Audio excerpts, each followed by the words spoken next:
கடந்த தினம் பன்னியார் எஸ்டேட்டில் காட்டியானை தாக்குதலில் உயிரிழந்த தோட்ட தொழிலாளியான பரிமளத்தின் வீட்டை இடுக்கி எம்பி டீன் குரியாக்கோஸ் பார்வையிட்டார். வனத்துறையின் மெத்தனை போக்கை தொடர்ந்துதான் இதுபோன்ற தாக்குதல்கள் நடந்து வருவதாகவும் എംപി കുറ്റം സാട്ടിയുള്ളാർ. ഇന്നലെ രാവിലെ ജോലിക്ക് പോകുന്ന വേളയിലാണ് കാട്ടാന ആക്രമണം ഉണ്ടായതും പരിമള മരണപ്പെട്ടതുമായിട്ടുള്ള സാഹചര്യം സൃഷ്ടിക്കപ്പെട്ടത്. ഇത് അങ്ങേയറ്റം ദുഃഖകരമാണ്. ഫോറസ്റ്റ് വാച്ചർ ശക്തിവേൽ മരണപ്പെട്ട അതേ സ്ഥലത്ത് തന്നെയാണ് വീണ്ടും കാട്ടാനയുടെ ഈ ഒരു കടന്നാക്രമണം വന്നിട്ടുള്ളത്.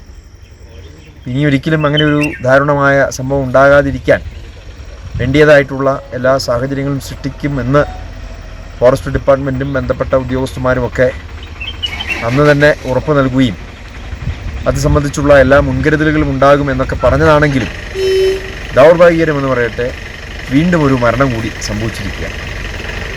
നാട്ടുകാരെയും തൊഴിലാളികളെയും സംബന്ധിച്ചിടത്തോളം എങ്ങനെ അതിജീവനം മുന്നോട്ട് പോകും എന്നുള്ള തരത്തിലാണ് കാര്യങ്ങൾ നിൽക്കുന്നത്. ഇക്കാര്യത്തിൽ എന്തെങ്കിലും ഒരു അത്യാഹിതം സംഭവിച്ചതിന് ശേഷം സഹതാപം പ്രകടിപ്പിക്കുകയും നഷ്ടപരിഹാരങ്ങൾ നൽകുകയും ഒക്കെ ചെയ്യുന്നതായിട്ടുള്ള ആ ഒരു സ്ഥിതിക്ക് അപ്പുറത്ത് ഇനിയൊരു അത്യാഹിതം ഉണ്ടാകാതിരിക്കാൻ വേണ്ടിയിട്ടുള്ള നടപടികളാണ് സർക്കാർ തലത്തിൽ ഉറപ്പുവരുത്തേണ്ടത്. ഈ കുടുംബത്തെ പൂർണ്ണമായി ചേർത്തു നിർത്തുന്നതിന് വേണ്ടിയിട്ടുള്ള നടപടികൾ ആ സമയത്ത് വലിയ പ്രതിഷേധമുണ്ടായപ്പോൾ ഫോറസ്റ്റ് ഡിപ്പാർട്ട്മെൻറ്റിൻ്റെ ഭാഗത്തു നിന്നും 50,000 രൂപ നഷ്ടപരിഹാരം നൽകിയിട്ടുണ്ട്. ബാക്കി 4.5 ലക്ഷം രൂപ ഉടനെ തന്നെ നൽകുന്നതാണ് എന്നുള്ള ഒരു വാഗ്ദാനമാണ് ഡിപ്പാർട്ട്മെൻറ്റ് പറഞ്ഞിട്ടുള്ളത്.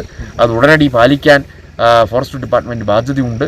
അത് സമയബന്ധിതമായി തന്നെ ആ പണം നൽകേണ്ടതാണ്. ബാക്കി വരുന്ന നഷ്ടപരിഹാര തുകയും വിതരണം ചെയ്യേണ്ടതായിട്ടുണ്ട്. കമ്പനിയുടെ ഭാഗത്തു നിന്നും ഹാരിസൺ മലയാളം ലിമിറ്റഡ് തൊഴിലാളിയാണ് മരണപ്പെട്ട പരിമള. അപ്പോൾ കമ്പനിയുടെ ഭാഗത്തു നിന്നും ചെയ്യേണ്ടതായിട്ടുള്ള മുഴുവൻ ആനുകൂല്യങ്ങളും കൃത്യമായ സമയത്ത് തന്നെ വിതരണം ചെയ്യേണ്ടതാണ്. അതോടൊപ്പം ആ കുടുംബത്തെ സംരക്ഷിക്കുന്നതിന് വേണ്ടി ആശ്രിതർക്ക് ജോലി നൽകേണ്ടതാണ്, മക്കൾക്ക് ജോലി നൽകേണ്ടതാണ്. ആ ജോലിയുമായി ബന്ധപ്പെട്ടും കാലവിളംബം കൂടാതെ അത് കൃത്യസമയത്ത് തന്നെ അവർക്ക് ജോലി കൊടുത്തുകൊണ്ട് ആ കുടുംബത്തെ ചേർത്തു നിർത്തുന്നതിന് വേണ്ടിയിട്ടുള്ള നടപടികളുമായി മുൻപോട്ട് പോകണം എന്നുകൂടി ഈ ഘട്ടത്തിൽ ആവശ്യപ്പെടുകയാണ്.